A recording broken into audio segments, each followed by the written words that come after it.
Okay, so today we're tackling the very last words of Revelation. You know, that book at the end of the Bible that can be, well, pretty intense. We're going to look at chapter 22, verses 11 through 21, to really unpack its final message about judgment, identity, and a pretty serious warning. So, let's get right to it. Wow.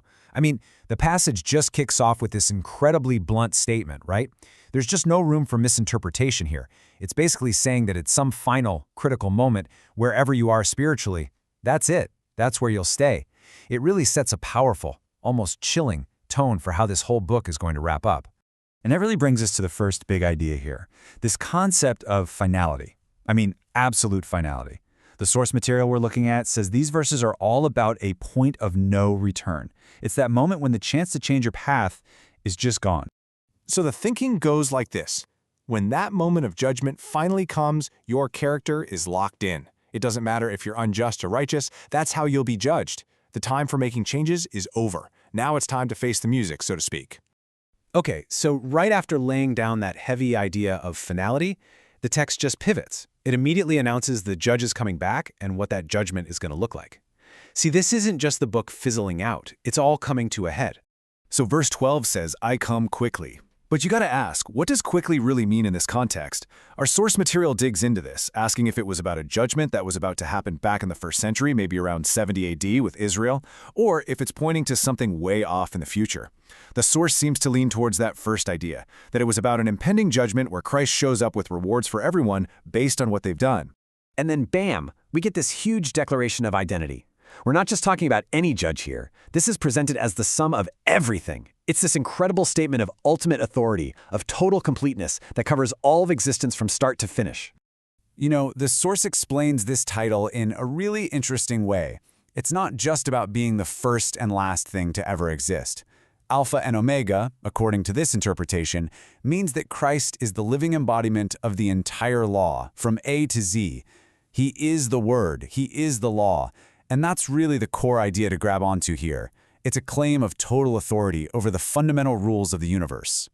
So this big claim of identity, it leads right into a major separation. The text lays out two totally different paths, leading to two totally different destinies for people. It really boils down to this: who gets to come inside and who is left on the outside. So what's the price of admission? Well, according to the analysis of verse 14, getting into the holy city of New Jerusalem is pretty straightforward. You have to keep the commandments. The source even makes this interesting comparison. It's like a paradise versus a prison. The gates are open, but whether you can walk through them depends on if you were willing to follow the rules. And here's where you see those two paths just split apart, and it's a really stark contrast. On one hand, you've got the blessed. These are the folks who keep the commandments, and they get welcomed right into the city, they get access to the tree of life. But then on the other hand, well, it's a pretty chilling list of those who are stuck without, who are defined by the things they did that locked them out of that holy place. It's just such a vivid picture of who's in and who's out.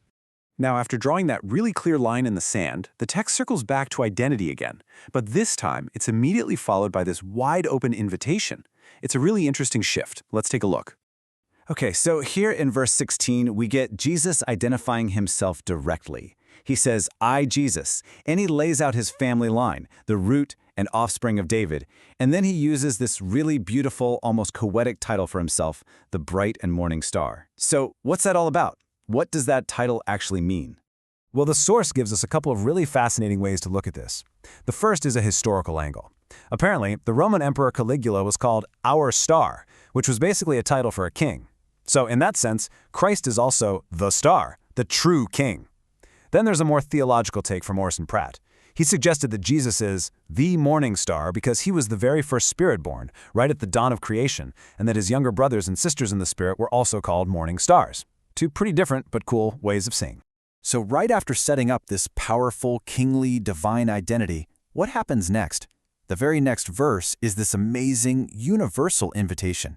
The Spirit and the bride, which is understood to be the church, they call out, come. It's not for a select few. It's an open invitation for anyone who feels thirsty to come and take the water of life, no strings attached, completely free. All right, we're coming to the end now, and the book closes with a final and really critical warning. And this one is all about protecting the integrity of the prophecy itself, the very words we've been looking at.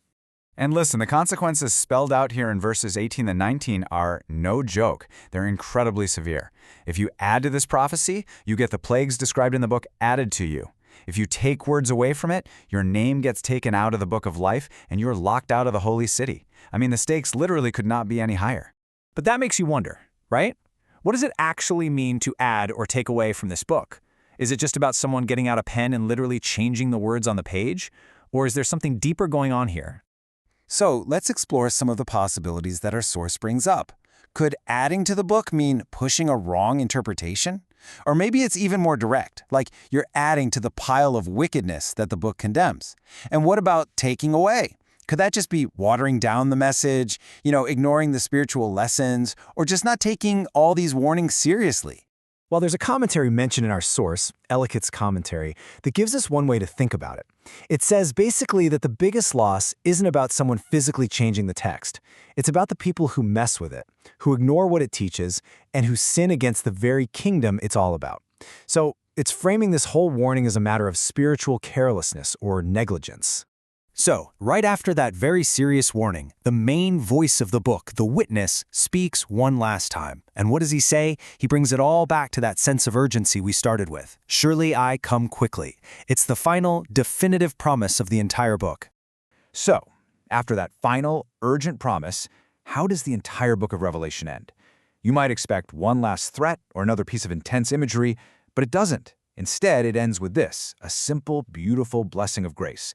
After everything, all the visions, the judgment, the cosmic battles, the very last words are about peace and favor offered to all. It's just a quiet but incredibly powerful way to wrap up such a challenging and intense book.